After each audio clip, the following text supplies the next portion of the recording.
Hi there everybody and welcome back to another stock analysis video.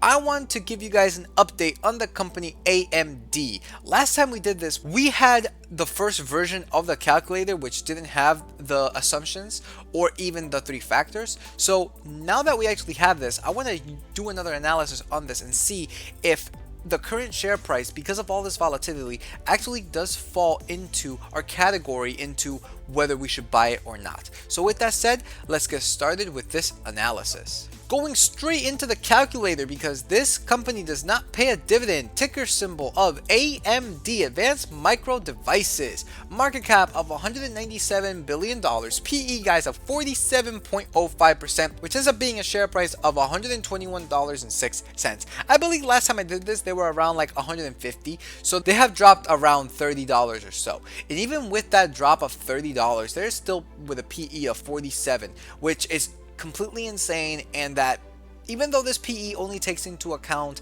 earnings, it's pretty much guiding me in the direction that this company is very much overvalued. Now, seeing that they do not pay a dividend, all of their cash flow is going straight into themselves, into reinvesting in themselves, paying down debt and making acquisitions. So this $808 million in their 5-year average free cash flow is giving them back into themselves so that way they can reinvest in themselves. Now coming over here to the fundamentals, we got the net income 5 years ago of $33 million in the red, so negative $33 million, to 1 year ago of $3.2 billion.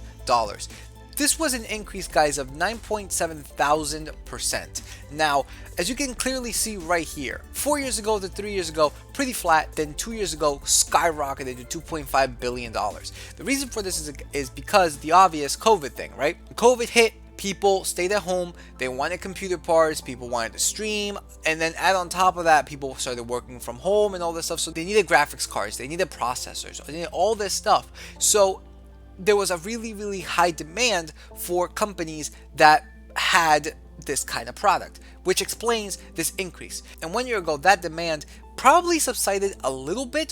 However, in general, the chip shortage continues to the point that even in 2022, it still doesn't look like we're going to recover from it. Therefore, this explains why last year they made $3.2 billion in their net income. Next, we got the free cash flow 5 years ago of negative $101 million to 1 year ago of $3.2 billion, an increase around 3.3 thousand% with an average 5-year free cash flow of $808 million. Guys, this is absolutely crazy. Again, we see something very similar as to the net income. However, when it comes to the free cash flow 2 years ago, they didn't do in the billions. They got close, but they didn't do in the billions. 1 year ago is when they really got into the billions of dollars, right? 3.2 billion, that's huge. Especially going from a negative $101 million, which is just insane that they just had such a huge increase in their free cash flow.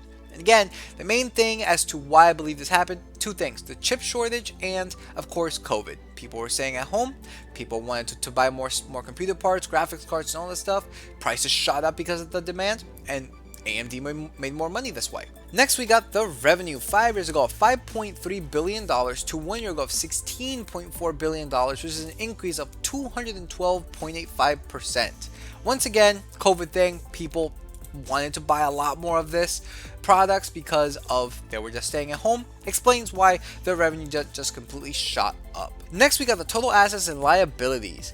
This pretty much tells you if they were to liquidate all of their assets, would they be able to cover all of their debts? Currently, AMD, if they were to do this, they would still be left with $4.3 billion in their assets minus liabilities. And not only that, guys, looking at this graph, they have been consistently going up when it comes to their assets and liabilities, meaning two things can happen here. Either they lowered their liabilities and kept their average assets the same, or they increased their assets and lowered their liabilities. But nonetheless, whichever situation it is, I highly suggest you go into their 8K and 10K and figure this out, or even just their balance sheet and figure it out. It's not really that complicated. This is still a positive metric. Their average total assets is around $5.7 billion, average total liabilities around $2.8 billion, and average assets minus average liabilities is around $2.9 billion. Now let's take a look at the shares outstanding, and unfortunately this is where the positives stop. AMD pretty much is diluting you to no end. The more a company issues shares, the less ownership of this company you have. Therefore, as you can see right here, AMD going from 967 million shares to today of 1.2 billion shares, which is an increase of 24.82% on the 5-year, pretty much telling you that they are diluting you a huge amount. Very, very negative metric. This is not like, oh, they're just issuing shares a little bit because it's better to issue shares than to take on debt. On the contrary, they're issuing shares like no end.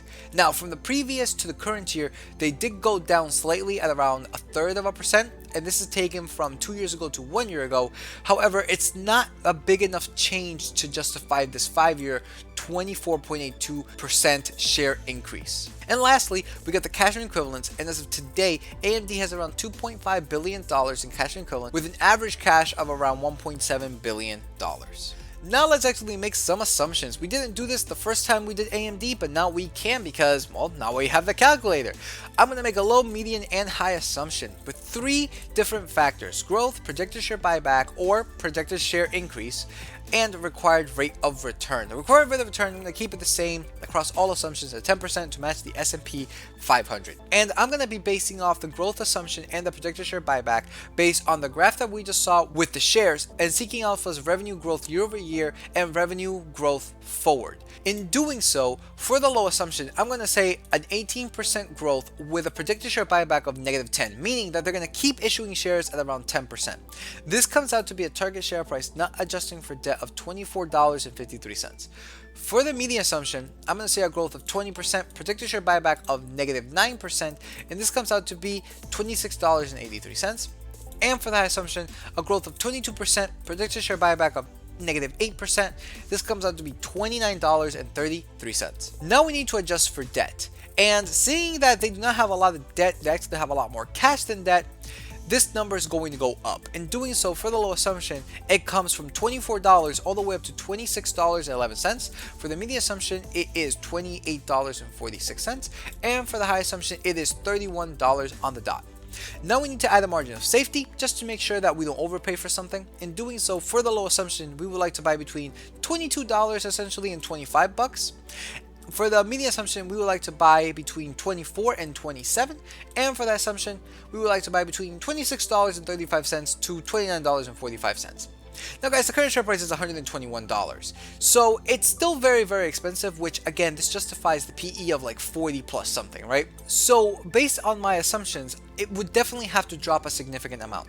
But then again guys, these are my assumptions.